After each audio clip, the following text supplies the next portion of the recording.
Now, Bryce, we haven't done this for a while, but I was thinking, let's do a bit of a rap. What do you say, mate? Oh, God. Oh, God. Oh,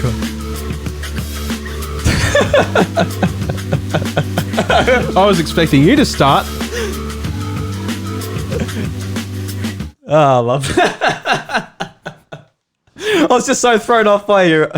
Oh, God. Oh, God.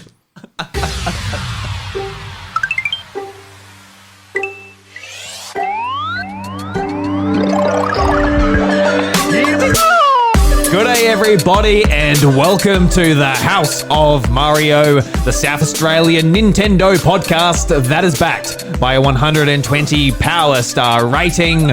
I'm your host, Drew Agnew, and the doors to episode 184 are open.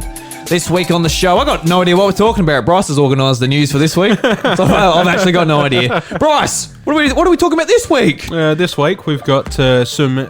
just news on Hyrule Warriors Age of Calamity, Pokemon Snap, some sales news, a Monster Hunter event news, and charts news. Yeah, wow. Yeah, some decent stuff. She's a banger this week, Bryce. Not a lot going on this week. Not a lot of news going on. I could have opened up more news articles. I'm like, but is that really, does that really matter? Like, I'm like, yeah, okay, maybe we can cut that out. At the end of the day, what does matter to our day-to-day lives? Well, certainly not very small tidbits of Nintendo news that have no relevance. Oh, well. That's what I've decided today. Well, fair enough. So I hope we have some genuine banter here to at least fill the gaps. Oh, we do, yeah. We'll talk about some Pokemon Snap today at the end. If Reggie doesn't get bored, know. No, Reggie won't get bored. He loves it here. Yeah, I'm sure he does. Bit of a mini holiday for him. Nice 2-year holiday. He's been here for a while. I assume he doesn't want to go home. Well, he does have a family and kids, Would have thought he would have wanted to, but... Don't know. There's options. There's Skype. There's lots of sort of methods. Pandemic, everybody. We're living in it. Yeah, that's right. You got to... Yeah, I don't know. Anyway, Bryce, it's nice to have you back. You've been away for a couple of weeks. You've been on... Yeah, shit's just not aligned. No. Has it really? And then, you've had a couple options with the two last guests that you've had and stuff, so that I suppose it sort of worked out all right anyway. Yeah. Yeah, which is good. I had a lot of fun having Ash and Buddy on the show, having a bit of a discussion about their gaming backgrounds and all that. Yeah. Thank you very much to both of you, Ash and Buddy, for jumping on. Very much appreciated. Very much, very much. Yeah. So I guess a little bit of housekeeping before we jump into things. I think this Friday of the week of this episode going up, I am on the We the Gamercast with Sean Capri podcast, where we sort of just talk about all sorts of things, like basically background behind this podcast, and it's just general banter. It's Sean is a fantastic podcast host, and it was really weird because we just jumped into a Skype call and just started talking, and that's the episode. There wasn't any hey, let's start recording, whatever. So it was really great and really genuine. Yeah, and since I've been listening to him for about two or 3 years, and he's been listening to our podcast for the last couple of months or so. It was really weird because we just started talking like we've done it before, but I've never talked to him in my life. No. It's like a really... Apart from text, but that's... Yeah, of course. So it was just like a really kind of awesome moment to actually get to have a bit of a discussion with him. I think that probably inlays a lot. He was obviously very close to friend of the show Bobby Pauls. Yeah, and I think that probably makes things a bit easier. You guys having sort of a mutual talking point of you've had a discussion with each other's friend, I suppose, and if something about Bobby just brought people together like that, I suppose. Then there was Which reminds me, actually, it was 2 months. I think it was yesterday. Yeah, so 2-month anniversary. But hope everybody's doing well now, and obviously never be forgotten and everything. But so to those majorly affected, love you very much. Exactly. Yes. Yeah. And so go and check out We the Gamercast on podcast services. Even if you don't want to hear me, there's plenty of other guests Sean's had over the last 5 or 6 years. So definitely go and check that out. Leave him a review, all that type of stuff. Speaking of reviews, Bryce.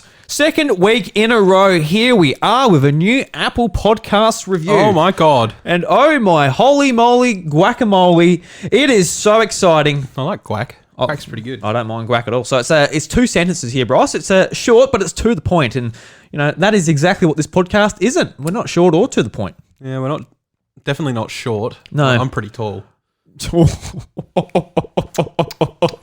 Oh, you've got me laughing here, Bryce. So, the title of the review is Banger. So, look at that, Bryce. We're a banger right out the start. Five stars. And it reads, great pod, boys. Love to perspective. Keep pounding the Kraken and Coke. Cheers. So, Bryce, are we pounding Kraken and Coke this week? No, not this week. No, you've got an iced chocolate. I've actually got to go soccer training after this podcast, so I'm not going to smash any alcoholic beverages. There is one over there if you would like that one, Bryce. You know what? I'm considering it. Kraken's You're pretty considering good. it? Yeah, well. You know what? All right, yeah. Oh, Bryce is going to pound it just for you. I'm moving. So the last couple of weeks, we have sort of established that the Apple Podcast Review, they can auto-generate your name if you don't put in the username. So whether this is the real username or not, I'm not quite sure. But it's Jola Rose 15. That sounds more of a legit one than ones we've had in the past. And they're from Canada, Bryce. Oh, Canada.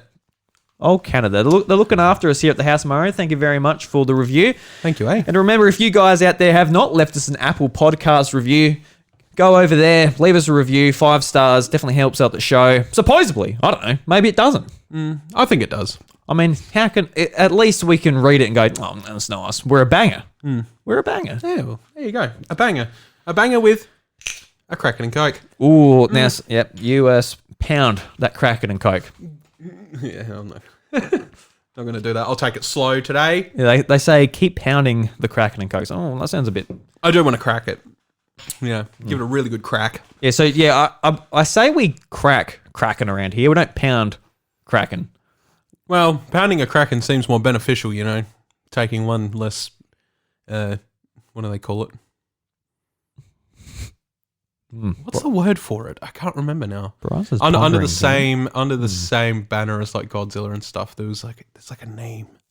There's a name out there. There's a name that oh God. I don't know. I don't even know where your brain's trying to reach. Oh, they sit under a category, right? Like they actually have like a name that all these gigantic monster type beings fall under, but I can't remember it for the life of me. Yeah, I'm not sure. Sorry. At all. God, now that's gonna bug me. Thanks, Drew. Well, it's all your fault. We can ask Siri here. So, hey Siri, what is Godzilla classified as? Okay, I found this on the web. What is Godzilla classified as? Check it out. All right, so within context Japanese, Godzilla's exact origins were varying. Amateur's Guide to Godzilla. Yeah, I don't know if we're going to get the answer that quick. It's not that important. That doesn't matter. It's not, but yeah, it's going to bug me. Oh well. I guess I'll just suffer again. Bugger. So, Bryce, as far as what we've been up to, you've been playing many video games on the Nintendo Switch variety of console, or have you been living in Fairyland? No, I've been living in Fairyland. Fairyland. Oh, how's Fairyland, mate? Pretty good. No, I've been finishing up my Wii U. That's pretty much as Nintendo related as it gets. So, yeah, I finished that up this week. Apart from a very big downfall in. Oh no, my kids have erased my portable hard drive, so I had to start that all over again. So yeah, Bryce, I told you, you shouldn't have had them. Well, yeah, okay. All right. I never told you that, no. just yeah, not the parental controls and like having them on, that the responsible thing. Just don't have the kids. You got to save that Wii U. Jesus. The console out of Nintendo's library that probably needs the least amount of saving. Yeah, no, it's just so good. No one needs to save it. It just speaks for itself. I meant more that it's sunk to the bottom of the ocean for most people, I think. I know. Anyway, so you finished hacking it. Yep. You're a naughty boy. I'm a naughty boy. Naughty boy. Slap on the wrist. Slap on the chin.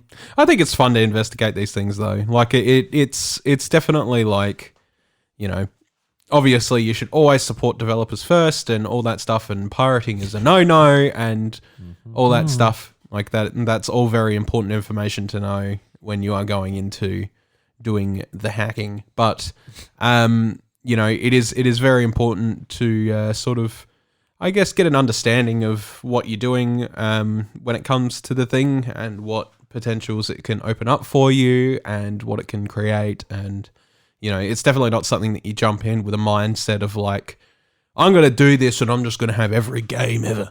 Like, it doesn't really, happen like that. Yeah, because you said the Wii U has like It has a game limit. It has a game limit. That's crazy. Yeah, it's 298, I believe. It's not even that much. No, not realistically. Basically, it's enough to... It's enough for the Wii U, but... It's enough to maximize all screen panels and fill them. Right. And then it goes... Well, you're going to have to delete some games if you want. Like, you can install them, but they won't pop up unless you delete things. That's so weird. Yeah. Does the Switch or the PS4 or anything else do that? Like, I have no idea, to be honest. Yeah. It's just a weird sort of rule. Like, if someone's buying, like, on Switch, I'll very likely hit that goal, like, eventually, if not already. I don't know how many games I have. Yeah. Yeah, it's pretty weird. It's pretty strange. But, that being said, I did hit that game limit and I had to sort of bring it back a bit and what have you. But now I've got, like, all these games that I remember as a kid and, games I played throughout the years on the console and, some ROM hacks just for fun and, just the cool things. So I'm interested to know, what are some of the big games you've got on there that you're excited to play that you wouldn't have access to, say, on the Switch? And what are some of these ROM hacks you've got loaded on there? Because that's some of the more interesting stuff that you don't have access to on normal hardware. Yeah, cool. So stuff like Pandora's Tower, I think, and I don't think I've put it up yet, but The Last Story. Oh, yeah. Those are all games that we've lost access to over the years and don't really have, it's not like Xenoblade. Yeah, I think The Last Story was available on Wii U Shop. Yeah. I'm not sure. I'll have to have a look. I think one of them was. Xenoblade definitely is. Of course, yeah. Yeah, I'm not too sure. But yeah, stuff like that is good. But I think the other thing is just sort of getting, like, I got Guitar Hero back and all that, because obviously I've got your guitar still. Oh, you do? Yeah. I've completely forgot. Yeah, it's sitting at home. So I've been jamming out to some Guitar Hero, which is nice. And, that's stuff I otherwise wouldn't have access to anymore because, the Wii is quite old and decrepit and... it doesn't work like it used to anymore and stuff like that. I've still got the discs floating there somewhere for both World Tour and Guitar Hero 3, but I'm not sure where they've gone. Those are some memories, aren't they? Those are some good games in general. Like, so, having stuff like that was good. And then just, like, Xenoblade Chronicles X and stuff, I've sort of just put that on the hard drive because, I wanted to be able to... I did play it back in when my Wii U, because I've got two Wii U's, I've got one that's non and one that is. On my non, which is my original console, I played it all the way through and it was nice and everything like that. But I didn't have the the nice updates installed because it's too beefy and takes up too much room. Right. But now that I've got like a portable hard drive attached to it and all of it's sort of just installed on the drive, like it is a good opportunity to go back and play that again. But yeah, I think it's mostly going back to stuff on the Wii that I could never really find the time for, So, Pandora's Tower, Last Story, Mario Galaxy 2, which I only ever got through like a tiny portion of. Yes, sue me. You'll see my lawyers. Never. After 100%ing the first one, I couldn't bring myself to do it. It was just. Yeah, a bit much, I think. A bit much for poor Brossie, yeah. But then on the ROM hack side of things, I don't have a hell of a lot on there at the moment, but a lot of it, there is a few games that are just like Pokemon ROM hacks and stuff like that add sort of extra difficulty and new content and just fun stuff, I guess. But then I've also got some classic fan favorites, like Waluigi's Taco Stand. See, what is that game? You sent me a screenshot just off like the title screen. What is Waluigi's Taco Stand? What do you do in Waluigi's Taco Stand? So It's actually like you open up the game, you start it, and it's narrated at the start. It's like, oh look, it's Waluigi. What's he doing? And he's like kicking a slot machine. Yeah. He's like, oh no, it looks like he's lost all his money on the slots. And then he goes home, and then a Cooper comes up to him and is like, you owe rent money. And it's just like, I know you're down on your luck, so how about you work at my taco stand? So basically what it is Waluigi is forced to run a taco stand. You get orders from like minions and stuff like that, and then you have to go to the taco fields and collect the ingredients to make tacos. The taco fields. The taco fields, yes. So what ingredients do you get from a taco field? Do you just get the mince? Bacon, cheese, mince, taco shells, and mushrooms, I guess. It is just fun stupidity for fun stupidity's sake. Right. Yeah, you never would have believed me if I didn't tell you it was an actual thing. I would have believed you. I'm sure there's plenty of Wario and Waluigi just trite out there. Oh, the Super Mario 64 Trump wall. Like, I haven't got that on there, but you gotta it's like one level. It's one big level. Just keep running along a wall. And you just gotta climb up a wall. Yeah. It's like, stupid shit like that. It's just fun to play. And, I probably wouldn't play it otherwise unless I sort of could just easily open it and get it on the TV. So Waluigi's taco stand, like, what's that running off of? Is that something someone made like specifically for Wii U, or is this a 64? Super Mario 64 hack. Right, gotcha. Yeah, yep. So, and then you got stuff like a Super Mario 64 Odyssey, where you can do the Odyssey thing, but in Mario 64. And then you've got there's one that I want to touch on, but I haven't opened it yet, or at least gotten it to work. I'm not really sure. How far, because I'm pretty sure I opened it and it didn't work. It froze my console and then I closed it again and I never tried it again. But Zelda's Eternal Youth, which is like sort of like an after story that somebody made that's sort of it's got a hard mode to it, so you've only got one heart and you've got to sort of go through and finish it. Or you're like chasing the fountain of youth sort of thing. So yeah, there's that as well. But mostly at the moment, it is just Pokemon hacks, some Nintendo 64 hacks, and sort of going off there, which is nice. Yeah, that sounds cool. Yeah, pretty cool. I'm looking forward to find more. Yeah. Last night I sent you a photo, Bryce, but last night we got a brand new sort of TV cabinet, so we needed like a tall one so I could fit I was not going to set up the Xbox, what's it called, Series X and PS5 on the side. I was not going to do it. No. So I had the PS5 just in my office where we record the podcast, just on a little monitor. But we finally got a new TV cabinet, so I put them vertically. I'm like, oh yes, very nice. And I sort of like unhooked everything and put the switch. I'm like thinking to myself, all right, so my Wii U hasn't been disconnected the whole time. Like, do I put the Wii U, do I hook it up? Because, it is takes a bit of room because you need the gamepad dock. You need the big brick at the back, It takes up a little bit of room, even though it's a pretty small console, especially compared to my other two. Holy shit, the Wii U's small. Yeah. But no, I opted to keep it in there. Yeah. And ultimately, I don't know how many times I'm going to play it. I don't have Waluigi's bloody taco stand on it. I don't have access to great content like that on there. But I think there's a couple of... there's only like a handful of games that haven't really made their way to Switch. And like there's a couple that have, but I'm not going to pay again. Like I want to... eventually I want to get through Pikmin 3 and Donkey Kong Tropical Freeze. They're two games like I got like... I don't know, probably like halfway through, like not that far at all. So I'm like, I do want to play these eventually, and as well as Wind Waker, that's always an option to go back and play it on the gamepad. Even if it does get ported to Switch, the gamepad, it just really does actually work really well for that game. Yeah. So I've left it hooked up kind of for those three games, but I'll probably just break eventually, and I'll be like, yeah, no, I do feel like playing Pikmin 3. Oh, here's $80, Nintendo. I'll just play it on the... Who knows? I don't know. Yeah. But, yeah. And there's some, like, DS games in that too. I'm keen to play them. But, just you... Because I looked into it ages ago before even you did yours, like, whether I was going to buy a second Wii U and do the whole hacking thing. And ultimately said, "Oh, nah, don't worry about it," type of thing. I'll just, if I really want to HDify something, I'll play it on like my laptop or something. Yeah, fair enough. But I don't know about you, but when it comes to emulation myself, I can't find myself to like sit there anymore and play something on the PC and just be like, all right. That's me in general, man. even if I've bought a game on the PC, I'm kind of like that. So yeah, no, I definitely get that. Yeah. Like I tried so hard to make like emulation on the PC like feel authentic.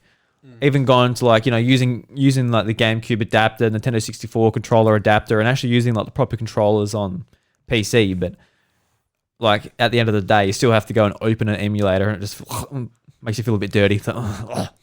Yeah, same. Whereas I don't have that much problem on Wii U when it comes to it. Like it's no. Sorry, excuse me.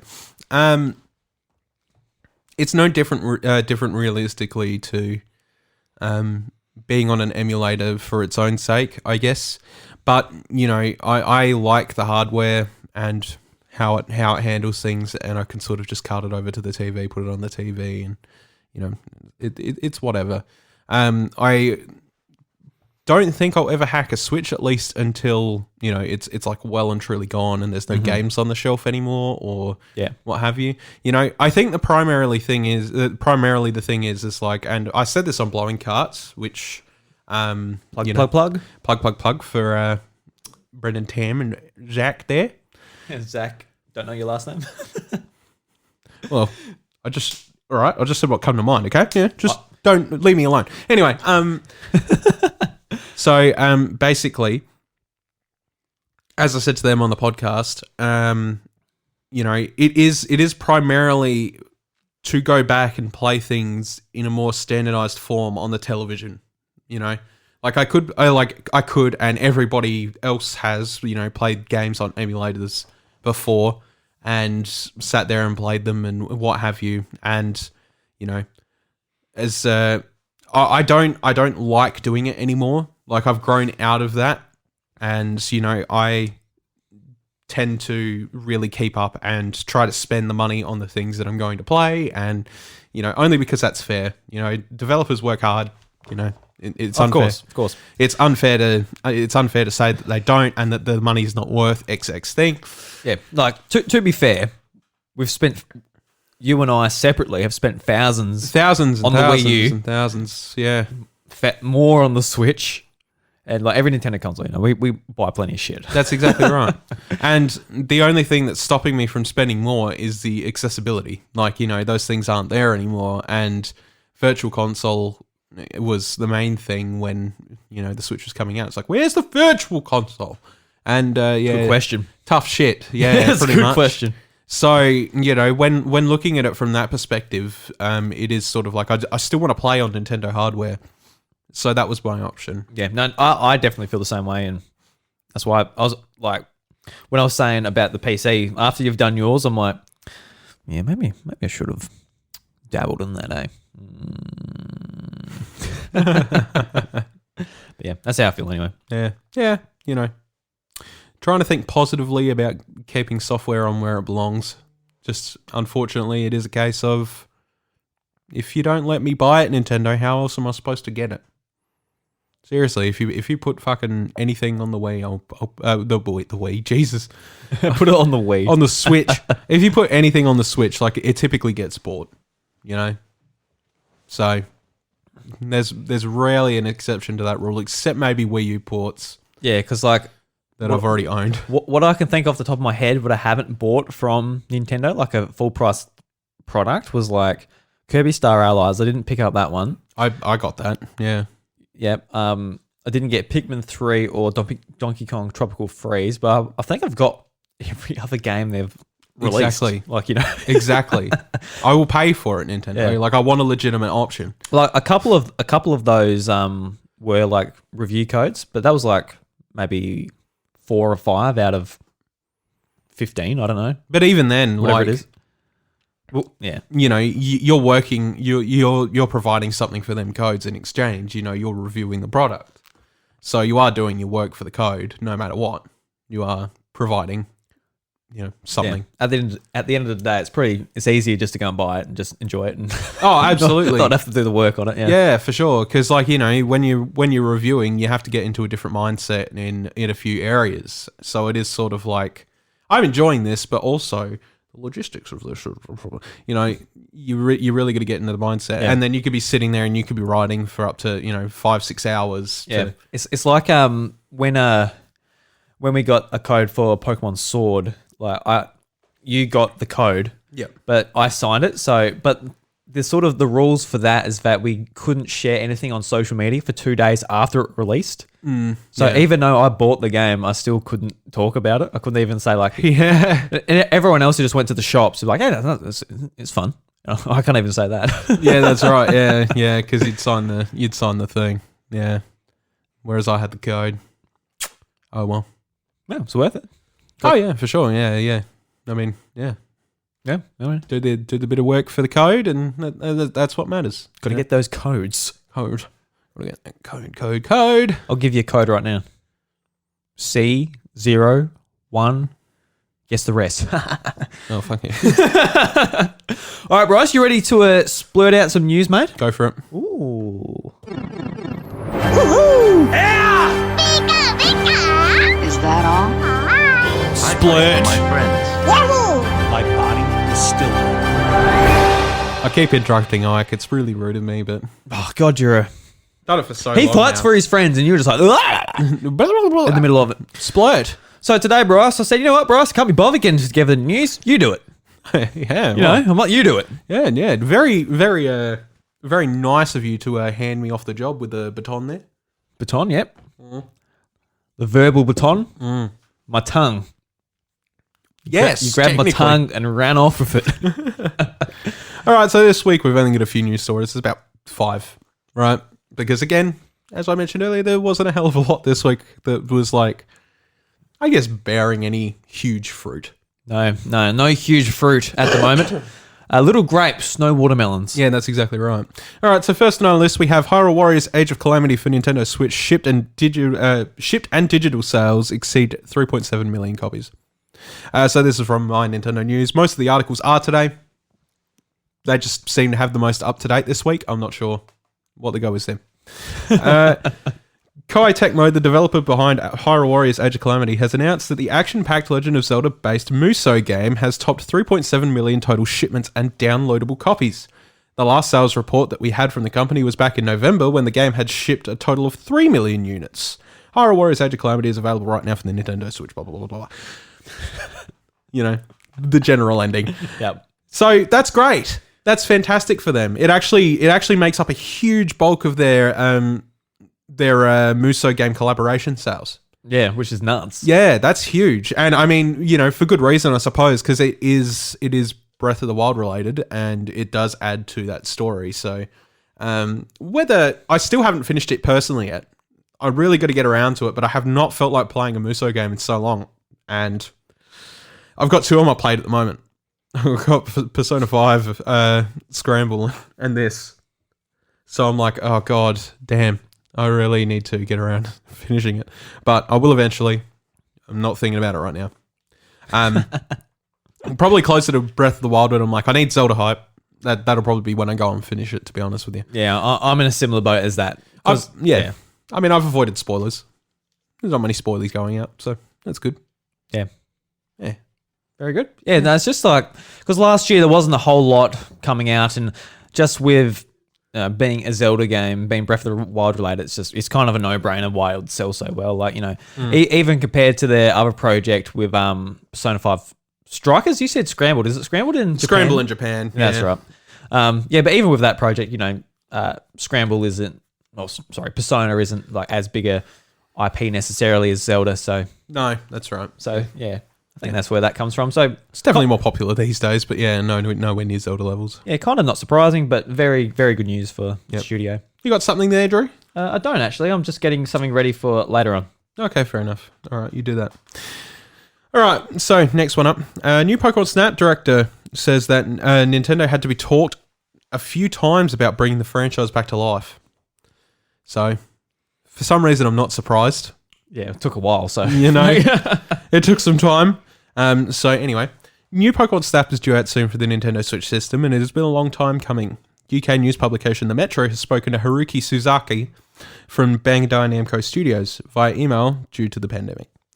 Mr. Suzaki says that he heard Nintendo had previously thought about bringing the franchise back, as clearly photography and technology has come a long way since the original game was released back on the Nintendo 64 in 1999. Here's what Mr. Suzaki had to say to the publication. When I started this project, I had heard there'd been a couple attempts at making a new Pokemon Snap before. The idea of photography has changed in the last 20 years, combined with the Nintendo Switch hardware, that we thought it was a perfect time to create a new version of Pokemon Snap, and that's why we started the project. So, it's here, fellas. It's this week. It's this week! Pokemon Snap, you've been waiting for it all your life. I really hope that it lives up to your expectations. Yeah. Whoever's been really wanting this. I've been, like, when they first announced this last year, I was like, April 30th. I'm like, frig, that's a long time away, but... It's actually gone pretty quick. Really fast. It has, hasn't it? Yeah, I haven't even been thinking about it until this week. I'm like, ooh. Yeah, because like I looked at the date, like just the other day, I'm like, wait a second, like it's almost end of April, and that's when Pokemon Snap's coming out, and Returnal on PS5's the same day. Another game I'm really looking forward to. So I'm like, oh Jesus. Yeah. So looking forward to it. It's pretty cool how like Bandai Namco actually got the reins to this game. Like, I think IGN had an interview with them the other week, and they sort of talked... Oh, do you have it there? No, keep talking. Oh, they talked about it the other week, and because of their sort of work on Pokken Tournament and sort of how detailed the environments in that were just in that fighting game, it sort of sparked a conversation about how they can bring Pokemon to life in a Pokemon Snap game. Yeah. So, really cool. It's obviously they are the people for the project because the game looks really great. I know a lot of people are like, oh my God, the graphics. I'm like, oh, I wouldn't go that far, but it looks really nice. It's colourful and... Kind of waiting for Nintendo to hit the buy button on Bandai Namco at this point. The whole publisher, holy shit. Yeah, like, they have been involved in some of their biggest projects these days. Yeah. And... Very close relationship. That's right, yeah. And, gauging where the industry's sort of going at the moment, like that's becoming like a real sort of backbone for them to have them on the support deck. Yeah, I've been thinking about this a fair bit recently because a couple of weeks ago there was a bit of a rumor that Square Enix was up for sale and someone was interested in buying them, and obviously with Bethesda getting purchased by Microsoft, and I don't know, like with Bethesda, I'm like, oh wow, like I'm not a Bethesda fan really at all. And so when that news got announced, I've got all the consoles. I don't care if it's for free, like especially with Xbox. Like they're either going to publish it everywhere, or I just get to play it for free with my Game Pass subscription. It didn't really bother me that much. But say if Square Enix gets purchased by Sony, that is like, think about how many just excellent games won't be coming to the Switch. And more so, like Square Enix, they make a lot of like exclusive games for like Switch as well. So that would just be like a huge loss as far as that publisher goes. I think the hype around that sales rumor has died down after Balan Wonderland. Yeah. Oh, sorry, it was at Wonder World. Yeah. God. No, it died down. Square Enix actually came out. They addressed it. They said, "Hey, this is kind of a typical thing for public companies. Doesn't mean we want anyone to buy us. It's just how business works." It's like, oh, okay. So they kind of squashed that pretty quickly, but that's good. Yeah, as far as like just going back to the Bandai Namco, like I wouldn't like to see Nintendo buy them, even if they had enough money. I've got no idea how much Bandai Namco is worth, but they do like a heap of fantastic like exclusive like JRPGs for PlayStation systems, and obviously a lot for Switch as well. Like I wouldn't want to see that just limited to Switch. But yeah, it's kind of hard because like I've talked about the PlayStation landscape with a couple of people over the past few months, and like they are slowly heading towards that level of like soon enough PlayStation Studios is like the only thing you're going to be caring about PlayStation 4, like in general. Well, that's what they sort of want by the sounds of it, doesn't it? Because like, they're pushing just big exclusive games. They bought the exclusivity for Final Fantasy 16, but they've just lost the exclusivity for Final Fantasy 7 Remake.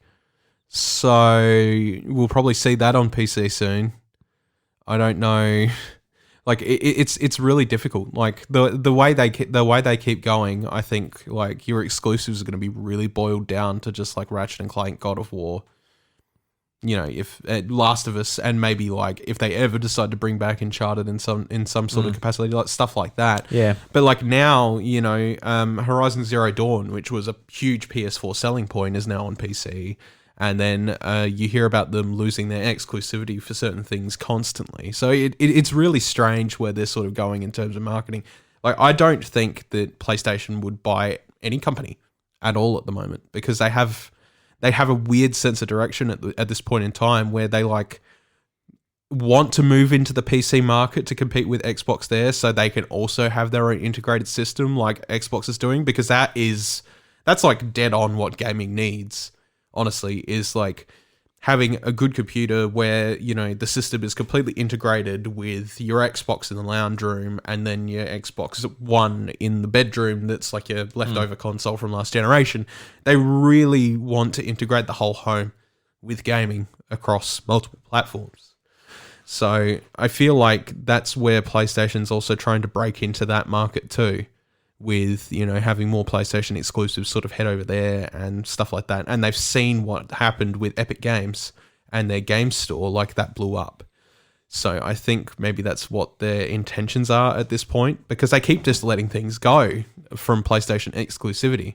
I think they've probably lost more in the last few years than they've bought back to make exclusive on PlayStation 5. Yeah, and like it just depends on what like second party deals and that they work out as well. Like Returnal coming out is by a studio called Housemarque, which has had a really great relationship with PlayStation in the past, but yeah, they're still, you know, they haven't been bought or anything for like the last decade or so. They've been making games for them, so it just depends on how good a relationship they have with these studios. But you know, it's the same thing with Nintendo though. We get like a lot of sort of more safe games from Nintendo, whether it's, you know, the Mario games, the Zelda games, Pokemon, like whatever it is. We get a lot of sequels and that. Yeah. But every now and again they're like, we have made a deal with Platinum Games and here is Astral Chain and stuff like that. It's a similar kind of relationship with different developers, which I absolutely get. But you know, this is sort of irregular for PlayStation in comparison to what they usually do. You know, like, usually they're very much on the competing end of like, let's have all this exclusive. Like, the big thing for me at the moment, again, and I will drop the meme here. Did you know that Final Fantasy 14 has a free trial that goes up to level 60 and includes the first expansion, Heaven's Ward, for free? Yes, that's right. Final Fantasy 14, the MMORPG that has the meme. Anyway. So Final Fantasy 14 is big on PlayStation for many reasons, and that is because like it's the first MMO that's truly done correctly in the modern era. Like there's a lot of like Korean free-to-play MMOs or Chinese free-to-play MMOs and stuff like that you find on the PlayStation Store, but they're always varying in quality, whereas like Final Fantasy 14 is sort of like more of like a centralized proper MMO with, you know, proper server updates, proper content updates, and all that sort of stuff. So, you know, for the longest time, Naoki Yoshida, who a lot of people know as Final Fantasy 16's director, but he found his success and actually climbed up the chain of command through the rebirth of Final Fantasy 14. There's always been like an ongoing battle between like, you know, he wants this game to be on everything. He wants it to be on PC. He wants it to be on Xbox, PlayStation, Nintendo, if it's possible. And, you know, Nintendo's pretty much limited to hardware, realistically. Yeah.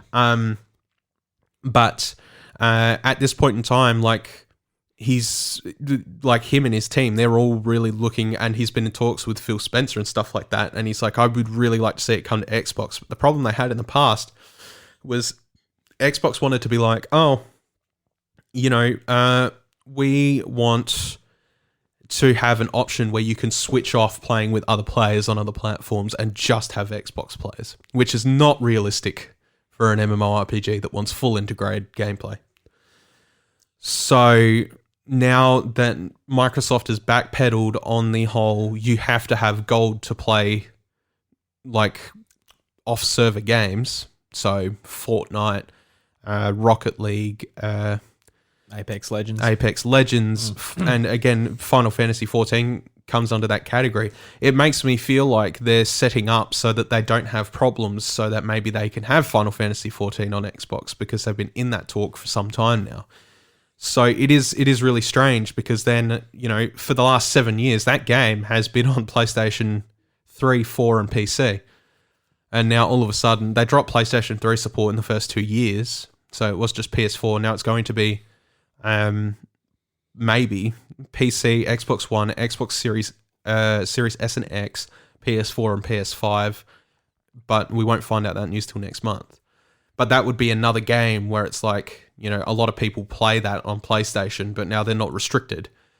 So that might go, well, Xbox is looking like a good deal right now with Game Pass, and then people go over there. Like, I don't know. It's the logistics of it are getting so weird. Yeah, I absolutely love sort of what Xbox has done, because it's just really shaking it so much. I love it. It's so much fun to talk about it, because it's just PlayStation's putting out awesome games, but for $125, it's like, oh fuck, Jesus, boys, I don't know. It's $45 more than a first-party Nintendo game. I know that the Switch isn't as like high quality and all that as far as the graphics and all that goes, but still a lot of money more, isn't it? Yeah, that's right. Yeah, by the time you buy, it's literally buy two get one free sale right there. Yeah, it's ridiculous. Anyway, but yeah, so Bandai Namco, Pokemon Snap. my point is more or less that exclusivity isn't really a thing that's happening anymore, because we know, even though that Microsoft have bought Bethesda, they're not going to cripple anyone. Like, they've made that pretty clear. They're not going to cripple anyone from playing their titles. They just want them on Game Pass day one for the cost price of Game Pass. Yeah.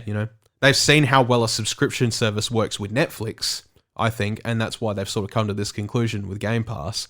And they're like, we can really make this work, and it works in everybody's favor, literally. You can buy an Xbox, pull it straight out the box, subscribe to Game Pass for $1 for your first month, and you immediately have access to a huge library of games.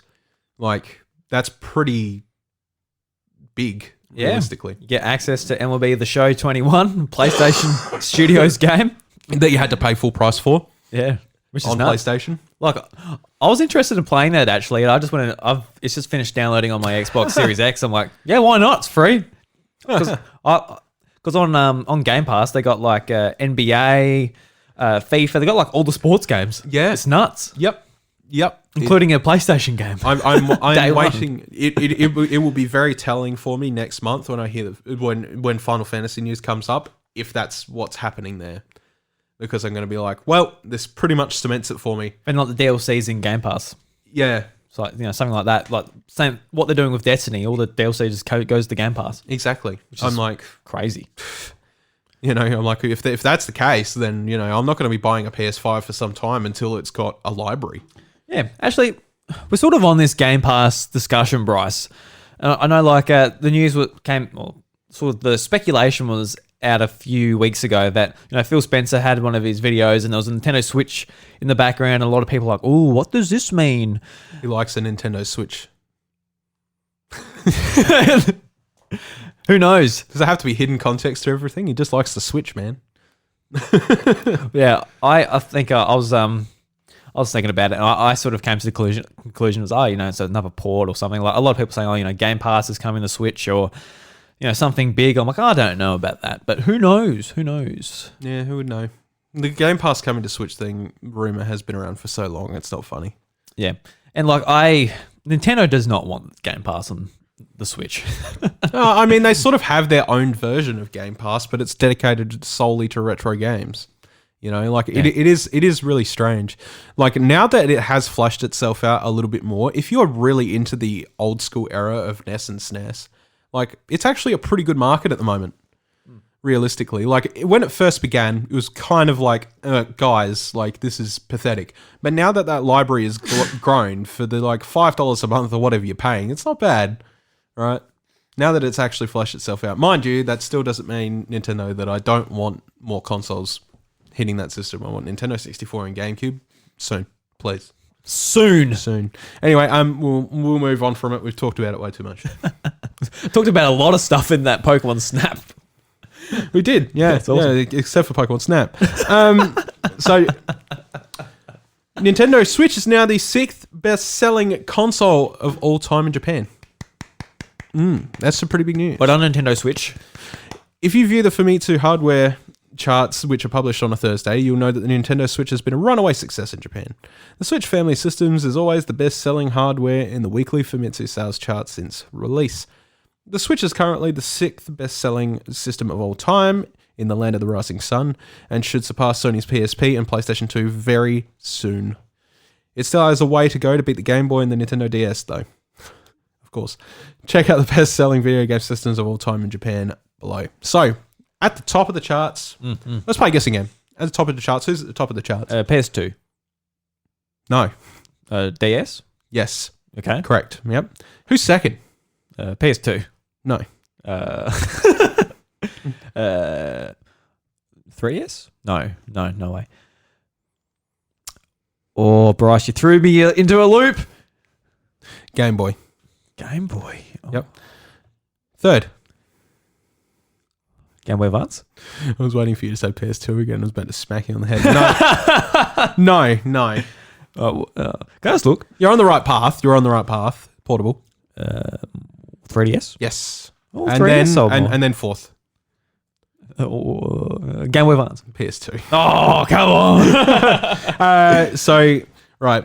At DS, we've got 32,990,000. With Game Boy, we have 32,470,000. 3DS has 24,730,000. PS2 has 21,980,000.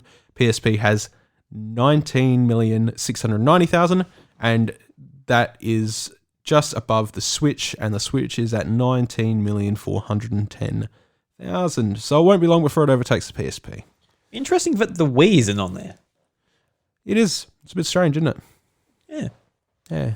They didn't include Wii Sports in Japan, so no one bought it. You do have to remember, though, is that, when you look at that chart, right, the most population is portable consoles. Yeah. So it is sort of what it is. PS2 went through several iterations, and worldwide PS2 it is the best selling console of all time. Mm-hmm. So it does really sort of lay out on the bar just how big the PS2 actually was. But interesting to see it wasn't the most popular in Japan. But the more you think about Japan culture, yeah, it makes sense. And then, below the Switch is the Famicom, the PS1, the Super Famicom, and the GBA. So, well, there you go. Most of the population is portables, except with the exception of the PS2, the Famicom, the Super Famicom, and the PS1. So, I guess they sort of, PlayStation hold a pretty good grip there. The Famicom and the Super Famicom were the best home console gaming systems at the time that you could buy for a long time. So the cheapest. That's right. So, it does sort of leave a pretty telling mark anyway. So, yes, congratulations on the Switch for hitting there. Won't be long before it beats PSP. Oh, go and get that PSP Switch. I'm wondering if it'll beat the 3DS in its time. I'm curious. Like, that's still 5 million away. It might. I reckon it could. Doesn't sound like much, but for Japan, that is a fair chunk. Yeah. Like, I think with a new console iteration, they probably will pump up that extra 5. Easy. Yeah, like a big Monster Hunter game, just come to it. That'll help a lot. Oh, yeah, absolutely, yeah. And people, like, especially if they're like, oh, this Monster Hunter has a special graphics update or something for the new Nintendo Switch, and then people will be like, oh, now I have to buy it. It makes a huge difference. But, it wouldn't be unrealistic to see it overpass the PS2, in the next year or so. I reckon it could probably do it. Anyway, so moving on from that. Capcom announces Monster Hunter Digital event for 27th of April, so that's tonight. This is the first major update to Monster Hunter Rise. Right, okay. Yep. So if you haven't been playing Monster Hunter Rise, I'm looking at you. Get on it. Oh, no. As with a little bit of explanation, I suppose, Monster Hunter typically does free content updates all the way through, unless they're planning on releasing an expansion like they did with World. Which adds more monsters to the game. Don't have to pay anything for it. Just gives you more things to fight. It's a good time. So this actually happens tonight. Hasn't happened yet. So at the time of listening... At the time of listening, it would have already been going. Yeah. So if you're listening to this podcast before you know anything about this, definitely go check it out. It'll be up on YouTube.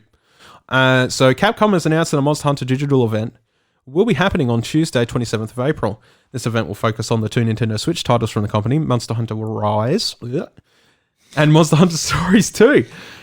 The stream will also feature news on the next Monster Hunter Rise update, which will be version 2.0. You can watch the stream live on the Monster Hunter channel on Twitch when the event kicks off 27th of April at 7 a.m. PT and 3 p.m. UK time.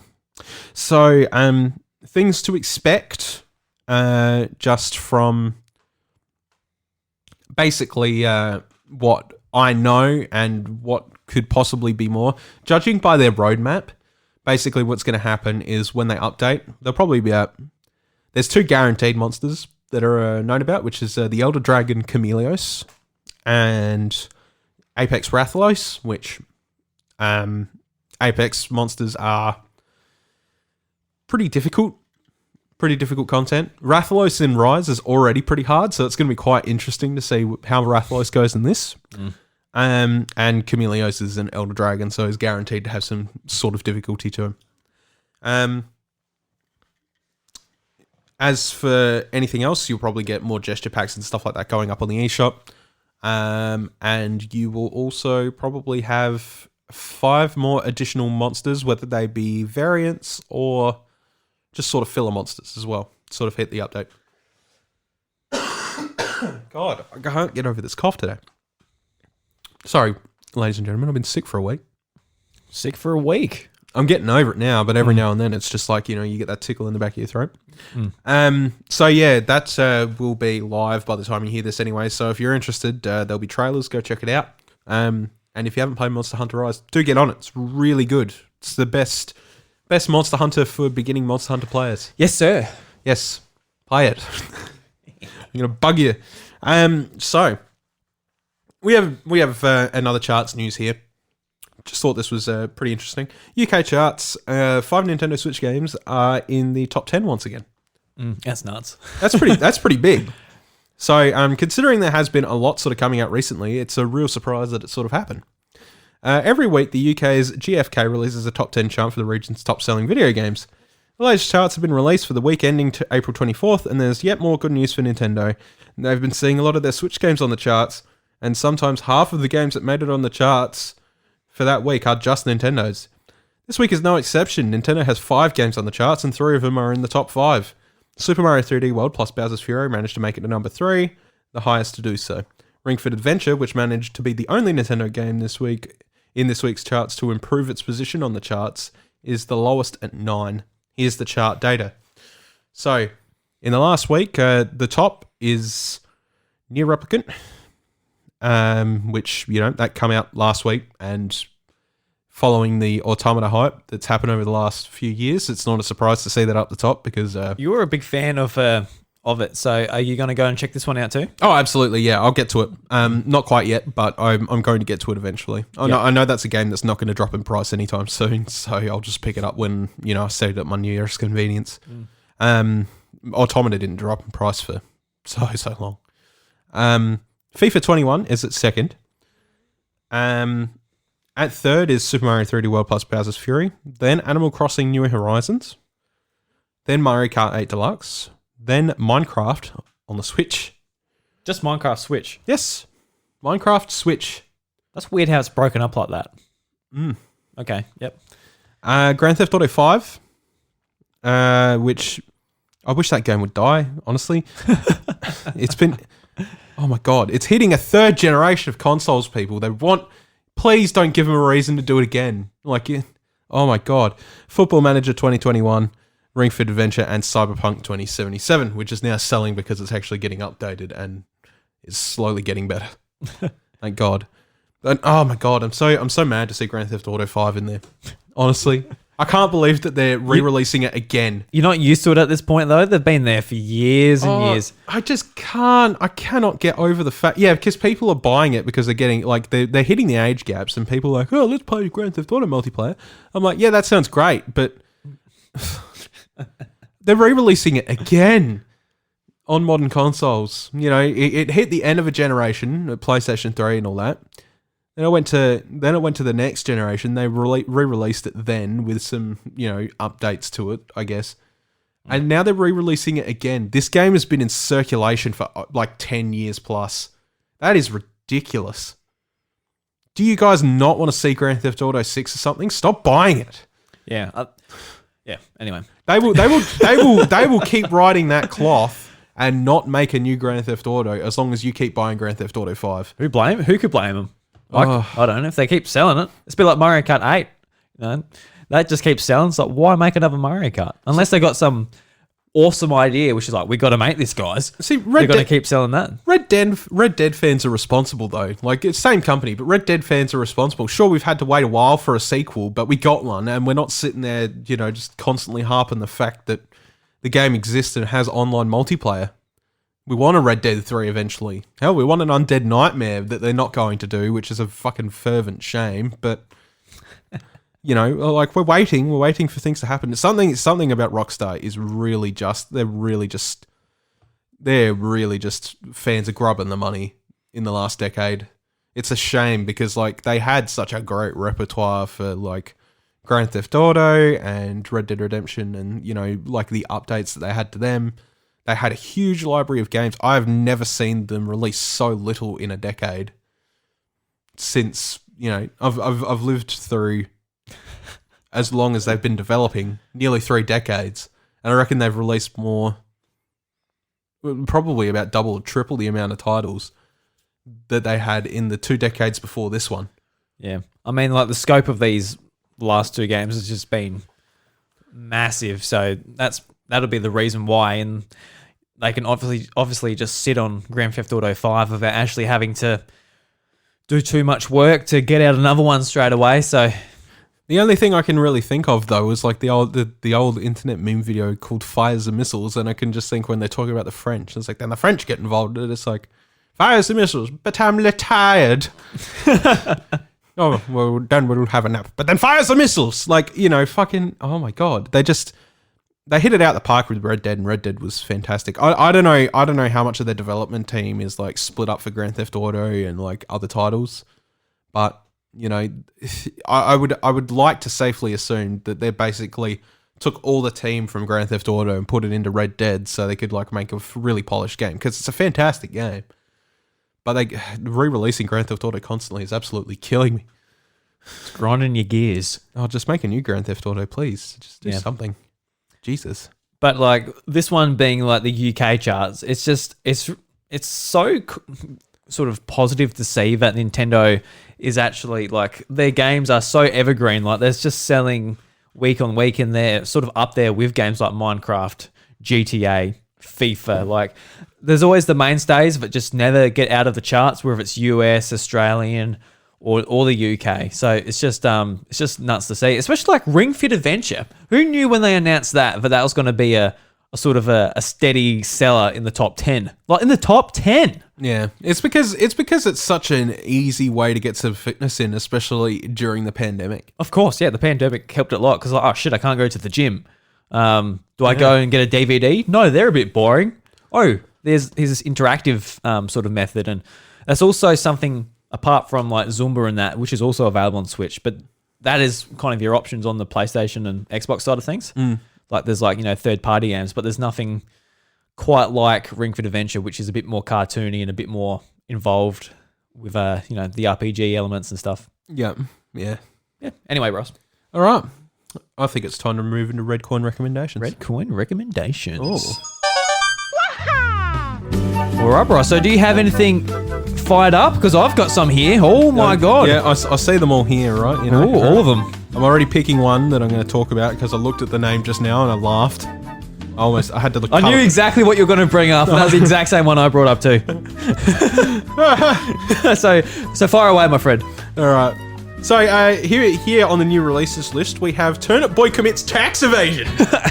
Yoshi's got a partner in crime, everybody. All right. So Turnip Boy commits tax evasion is on the eShop at 20% off. It's usually $22.50 and is currently $18.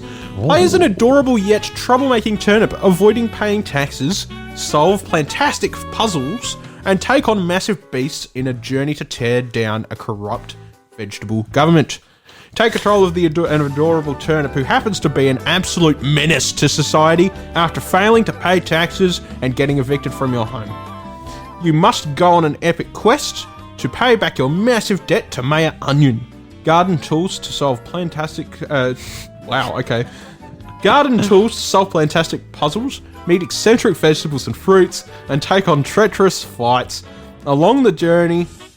Jesus, this is worded poorly. Along the journey... Full stop after fights.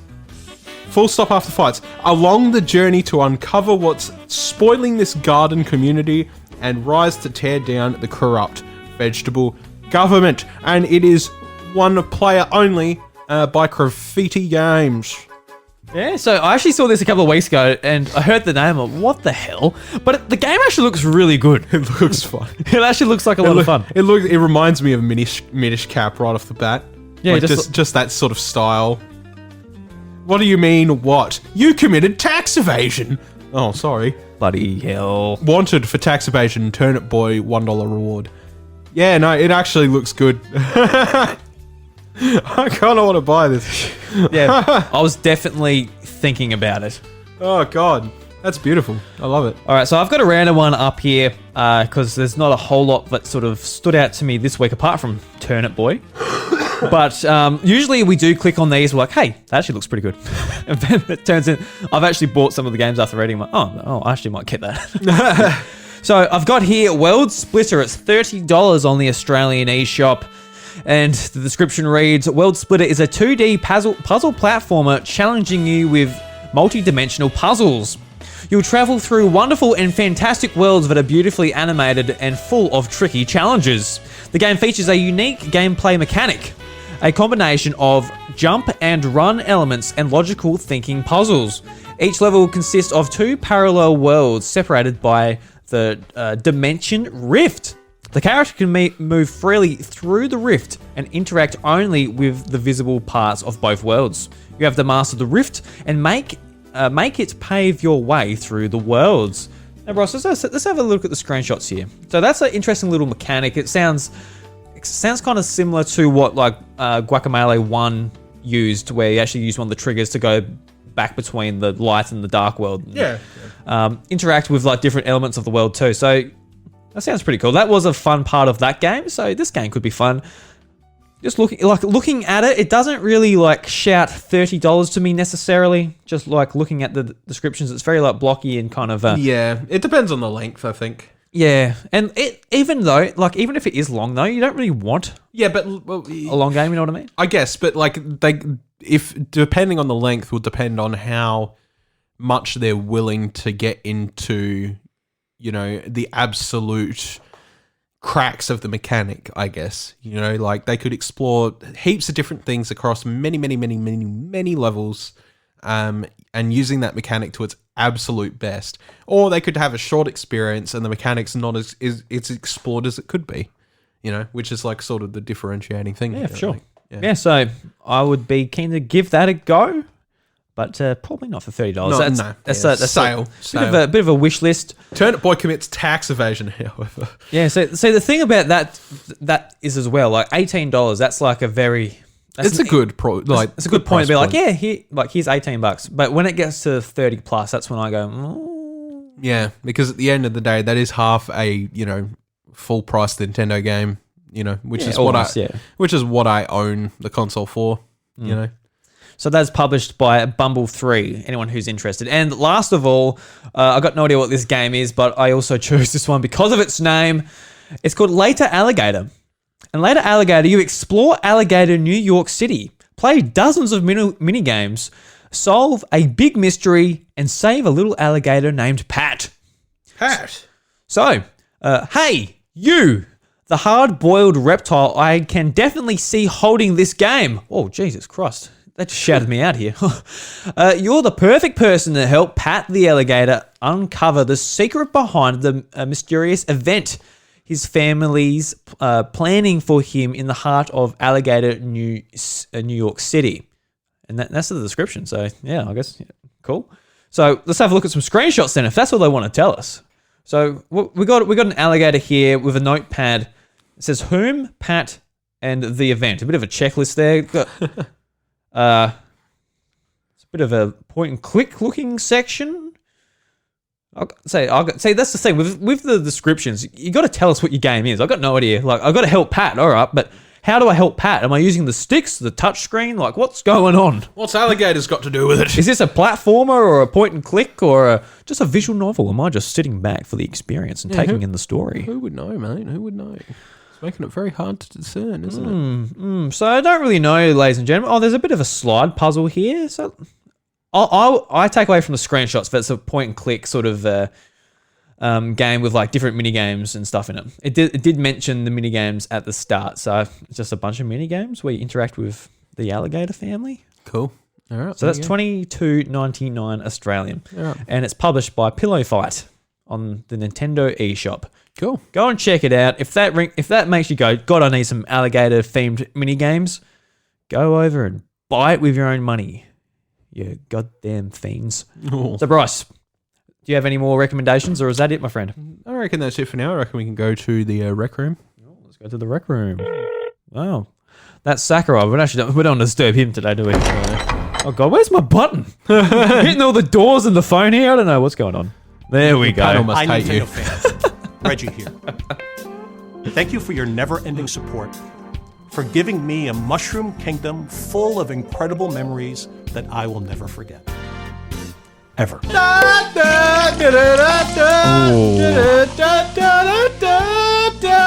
Oh. Bryce, I hate it. Stop it. Oh, you're killing me. Oh, look.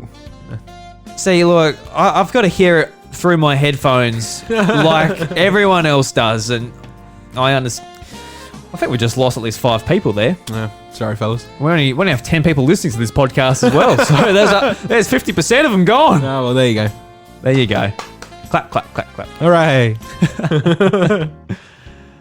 So, Bryce, what are we talking about here, mate? I got no idea.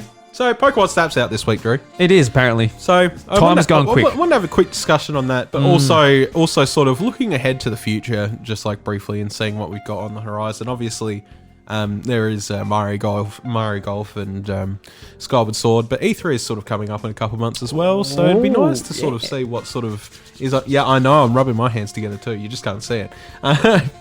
So You got it under the table. I don't know how I feel about that. yeah. Well, Anyway, so Pokemon Snap, are you excited? I'm keen. I'm not like frothing or anything, but Yeah. it's definitely one of those games where I'm like, I would like to play that just to relax, but like yeah, it's definitely going to be like I'm home for the night, and I've been talking like, because like the start of the year I had a bit of time off, and I really wish Monster Hunter came out then, but Monster Hunter came out the week of my wedding, but it's just been crazy since.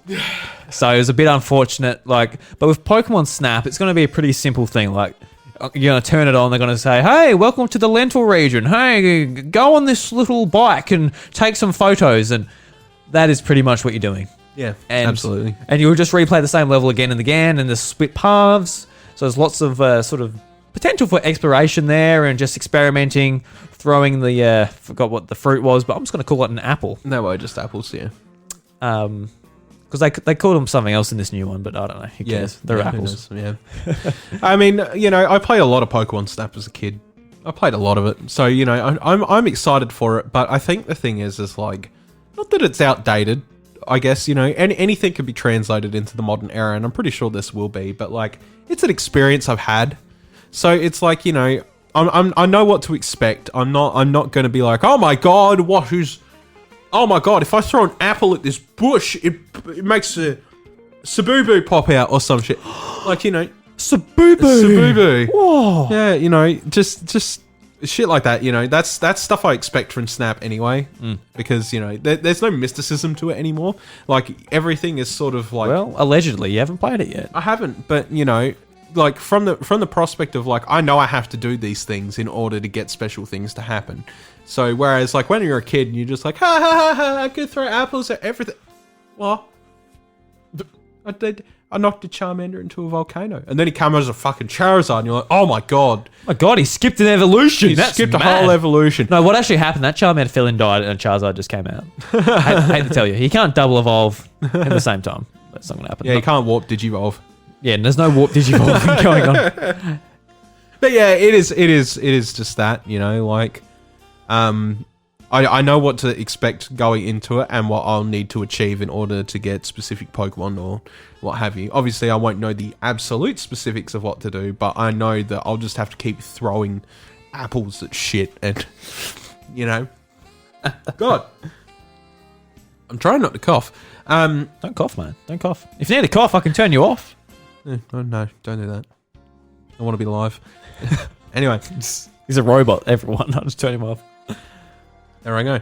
But yeah, it is definitely something that while I'm excited to experience it, and I'm probably going to enjoy it for what it's worth, the mysticism is a little bit lost as time has gone on, and I look at it more of a realistic standpoint these days of like, all right, I want to complete this because I need all the photos in my album, because that's kind of the point of this game, whereas opposed to like as a kid, you're just like, oh my god, I just made something really awesome happen. And this is the photo I've got to go to school and tell all my friends. Like, that doesn't happen anymore with that type of thing. No, but what I'm actually really excited about this game is actually just how it's going to affect our Twitter timeline. Just like people sharing through social media and stuff, just like, hey, this is this like cool shot I took and whatever. I'm really looking forward to that. Just Pokemon Snap, just taking over, social media and just putting more Pokemon in my life. Yeah, for sure. Like, I think that's going to be very exciting in its own right. But unfortunately, yeah, I'm sort of going in it with a calm mind, not an excited one at the moment, which maybe that just is telling to like, well, I might have outgrown it a little bit, but I'm excited to play it regardless. See how it goes. Yeah, no, I'm definitely really looking forward to it. We'll be talking about it next week, I dare say, with our time over the weekend with the game. Which won't be a hell of a lot, but I'll try. Yeah, I might be in a similar boat there too, but I'm actually a little bit more excited for Returnal coming out that day as well. I wouldn't know because I hadn't even heard the name until yesterday. Yeah, I mean, like, I really like the studio that makes it, like Housemarque. They're the guys that made like Super Stardust Delta and stuff, and this is like their kind of like first step into like a really big game. Yeah. And it's got like a lot of the sort of charm of those types of games where it is very much arcadey shooter going for high scores, but it's put into like a roguelike game. And like, yeah, it just looks really good. So that's kind of where I'm excited. But realistically, I don't know how much time I've got for either. But Pokemon Snap, it's definitely kind of what I need at the moment, just to relax a bit, going into a very familiar world, but just sitting there and just watching it like a bit of a tour. Full grown adult. You trying to shame me on our podcast here, Bryce? You're shaming me, and here you are bringing up the bloody topic, hey, mate? Bloody hell. Nah, I definitely get it. Especially at the moment, I think you've got a lot going on, which, definitely helps in that scenario, sort of help you feel that way. So yeah, mate. It's good, mate. You still got other games to play, but that's all good. I've got plenty of games to play. We both do. I'm not shaming you there. It's a problem for everybody. I think you are. I think everybody's got that problem regardless. The other day. They do. Yeah. Pokemon Snap's just another distraction along that turn. Chuck it on the pile. God. Because like just with like on Switch the last week, like with the indie sale and stuff, it's like $5 or less or just a bit more. Like I bought Limbo, Inside, a couple of other games. I just like redeemed my gold points on the eShop. Like I didn't even like have to pay for them really. I just used my reward points and just chuck another one on. Oh, $5. What's $5? What's $10? I bought Tales. I bought what's it? Vesperia. Tales of Vesperia. Yeah, I bought that. That was $20. I'm like, yeah, well, chuck another RPG on there. Why not? Another one that you're not ever going to get to. Literally. Hey, I'll get to it eventually, man. You won't. You're a liar. I don't mean to be a liar. It just sort of happens. Yeah. No, trust me, I get it. Yeah. I get it. So anything else you want to talk about in Reggie's Rec Room? Yeah, slightly the future. So now, obviously, we've got Pokemon Snap coming up this week, which drops another game from our upcoming lineup. So that leaves us now with Mario Golf, which I think everybody's a little bit excited for. maybe for rush mode and being stupid and whatever. I miss a good Mario Golf game, and then we've got obviously Skyward Sword in June, July. Yeah, that's what I thought. Something in my head said June there. So that only really leaves us with one new title going forward. Yeah. So what do you reckon's going to be the next one to come up that is a new title? If I was a betting man, which I'm not, Bryce, I'm not a betting man, I would bet. I've got no idea. I've got no idea. Like, not even a little bit of a speculation or like a hopes. So the only thing I can sort of put out there with titles that we know, obviously Metroid's just far away. Don't worry about that. But when it comes to like Breath of the Wild 2, I don't know if I expect it this year. I probably don't, to be honest. And we're in sort of a bit of the switch at the moment where we know Splatoon 3 is coming early 2022.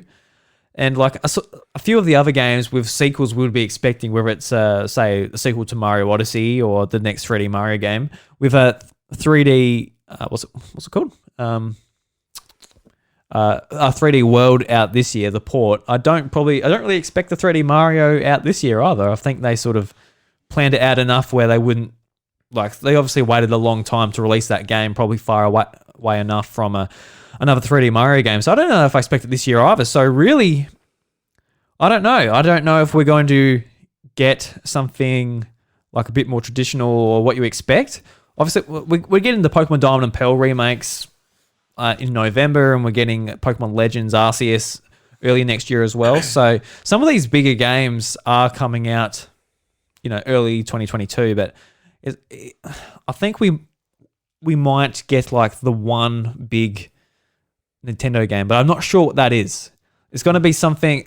I kind of do expect new hardware as well for the Christmas time, whether it's September or November or something. I kind of do expect a Switch Pro or the next version or whatever it is going to be this year. So something that would show that off, but I'm not sure what that is.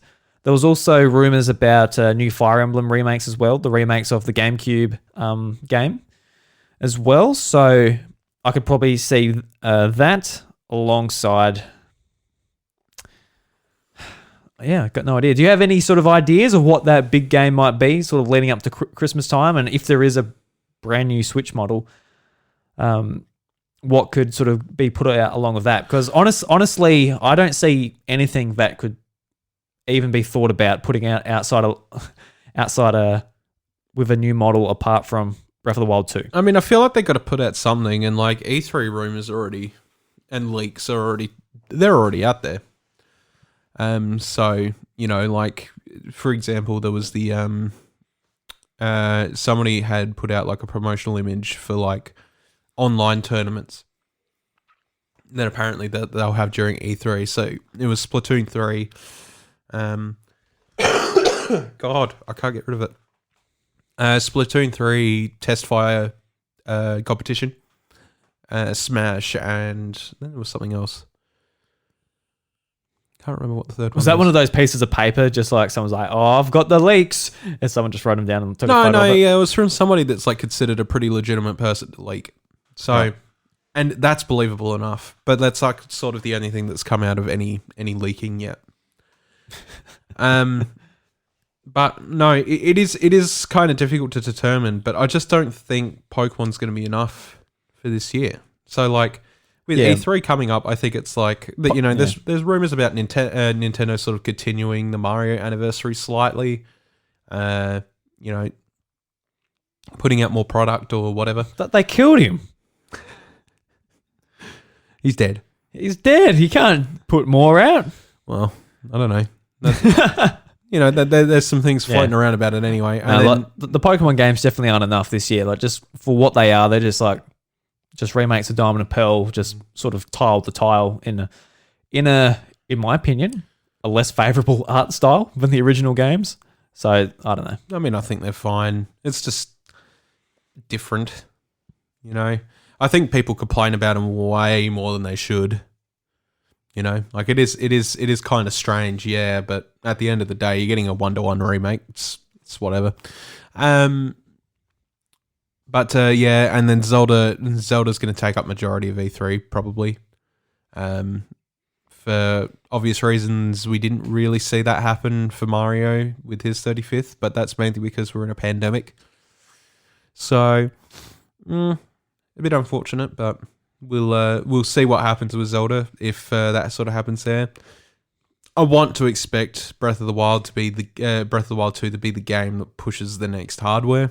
Oh, it has to be. Like, without any shadow of a doubt. It's also the game that needs it as well. That's probably the more important thing. Like, Breath of the Wild was fantastic to play in 2017 on the Switch, but there were areas, like the Lost Woods and that, where it's just like, oh, can't handle all this grass and trees, can you, you poor Switch? And fog. Nah, you can't handle that, you poor little thing. And when we're talking about like Horizon and Days Gone coming to PC from PlayStation, like if Nintendo did the same thing and I'd be happy if they brought Zelda, because they're just like, it's the game that sort of just needs that extra just stability. That's why playing it modded on PC is kind of fun, because you get to see it in like its absolute best. You know, you see it max frames per second with like no drawback problems or what have you. It's pretty good, yeah. But I don't know if they're doing hardware this year. Zelda has to be there. I don't think there's any sort of if Zelda's not this year, they've got to hold back or just change the release date for the next Switch, because it needs to be 1-on-1 together in a bundle, even just chuck them together. But it's even at that point too, like where the Nintendo Switch is sort of getting on with age now. Yeah, there's a lot of units selling, and that's good, but you don't want to introduce a new model too late into its life. No, you don't want a Wii situation where people were well and truly just over it.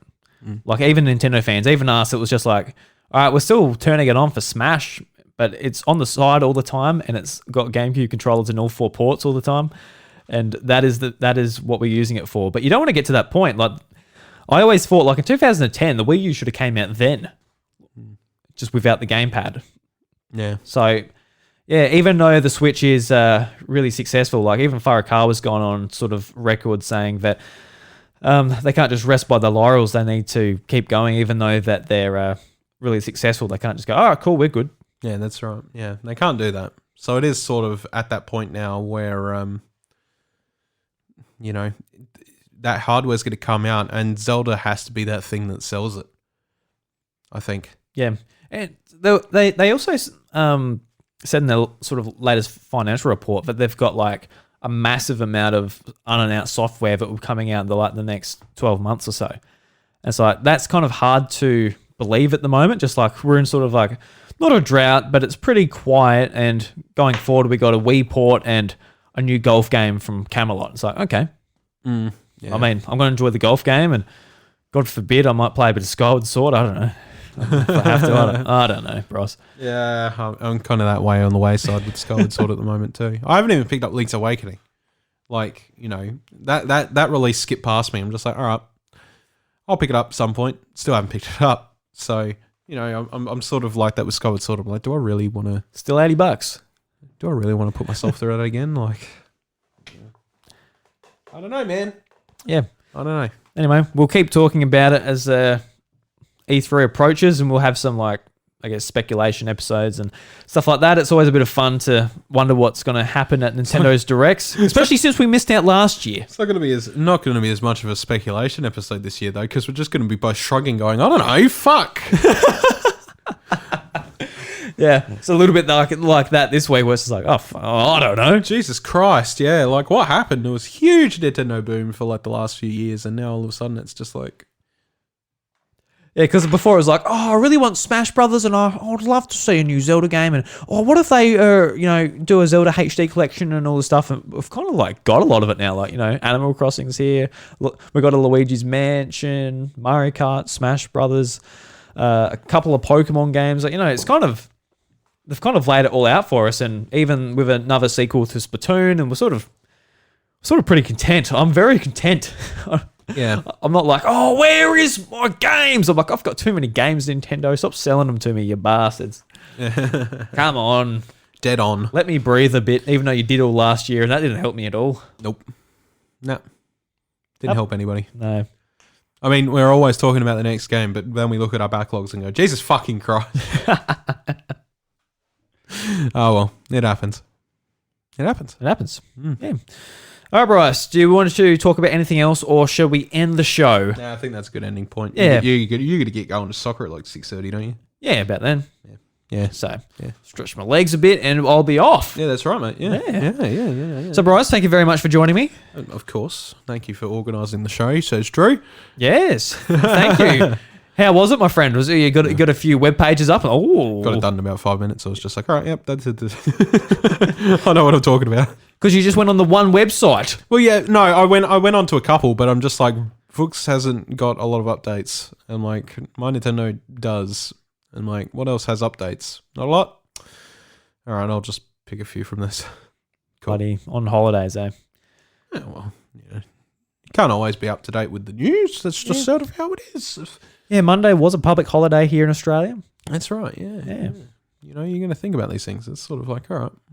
So, Bryce, I thanked you, and I'd like to thank everybody else for listening to The House of Mario, episode 184. If you enjoy the show, for goodness sakes, get on the Apple Podcast and leave us a review. Oh, the 5-star review. Yeah, the last couple of weeks, we have had 2 Apple Podcast reviews to talk about, and my God, if you guys make it a third, I'll be very happy, and I'll say thank you very much for the 3rd Apple Podcast review. But if that does not happen, I'll be like, I might not even release an episode, Bryce, until we get a 3rd Apple Podcast review. Oh, man, that's sad. So keep that in mind, everyone. Oh, guys, please. Get on your Apple device. You have an Apple device. And if you don't, well, I don't know, go to the Apple store and write it. me hostage, please. No, you please stay there, mate. The only time he lets me out of the cage is when he wants to record an episode. Yeah, so you can follow me at iDruby. You can follow Bryce at IVRevan. And you can follow the show at The House of Mario on Twitter. We don't really go on anything else. Facebook's for old people at this point, isn't it, Bryce? Oh, and we gave up on Facebook the moment we started it, to be honest. Yeah, no, Facebook sucks. It's a pain in the ass. And there's a very nice invite for you guys to join our Discord community in the show notes. Go and check it out. Join us and talk about all things Nintendo and video games. And even if you've got family issues, just let us all know what's going on. Jesus, man. Disclaimer, we are not qualified therapists, all right? No, don't do that. Just hope you're all going well and you've got no family issues. Jesus, man. Dear fucking Lord. So, Bryce, you got a Nintendo jukebox. I'm trying to find the link here now, mate. It's down the bottom. Down the bottom. Down the bottom of the message. Yeah, mate. Yeah. Let's load it up. So, Bryce, what is it? I got no idea. Let me know. It is the only thing they fear is you, and it is from the Doom Eternal OST. Ooh. Mainly because I just felt like listening to Doom this week. I don't know what it is. I just had like this metal inkling. Yeah, right. Well, that's a bit exciting. So, everyone enjoy that.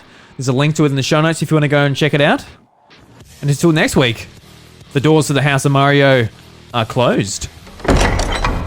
We'll catch you later. Ciao.